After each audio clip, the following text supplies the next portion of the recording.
ববি হাকিমের সম্পর্কে আমি জানি আপনারা ওয়েট করছেন। হ্যালো ফ্রেন্ডস, আজকে আমি যেটা কথা দিয়েছিলাম ববি হাকিমের সম্পর্কে বলবো, বাট এই ভিডিওটা পার্ট 1। মুখরোচক ব্যাপার যদি জানবার হয়, স্পাইসি যেটাকে বলে, সেটার জন্য আপনাকে দেখতে হবে পার্ট 2।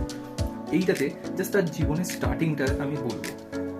প্রথমত আমরা জেনে নিই যে ববি হাকিম এখন কোন পজিশনে রয়েছে।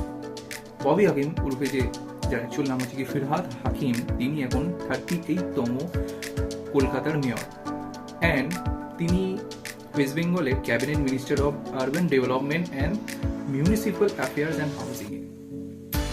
তিনি কলকাতা পোর্ট ট্রাস্টের এমএলএ টিএমসিপির হয়ে, এটা তো আপনারা সবাই জানেন, 2009-এ যখন তিনি বিধানসভা জিতেন, এবং তার 2 বছর পরই তার স্থান হয়ে গেল মমতা ব্যানার্জির ক্যাবিনেট মিনিস্ট্রিতে, তিনি মিনিস্টার হলেন।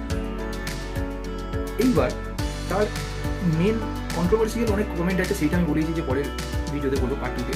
এখানে বলে দিই যে 2018 সালে একটা বড় রদবদল হয়েছিল, যেটা ওয়েস্ট বেঙ্গলের লোকেরা অত জানবেন না, বাট কলকাতার লোকেরা জানেন। সেটা হচ্ছে গিয়ে শোভন চ্যাটার্জি যে মেয়র ছিলেন, তার জায়গায় ইলেকশন হলো, যে তার জায়গায় পোস্ট কে হবে সেইটা টিএমসিপি থেকে বললো যে ববি হাকিম দাঁড়াবে। ইলেকশনে কি হয়েছিল, কে তার কন্টেস্ট এগেনস্টে দাঁড়িয়েছিলেন, সেটা পার্ট 2-তে বলবো। এইটা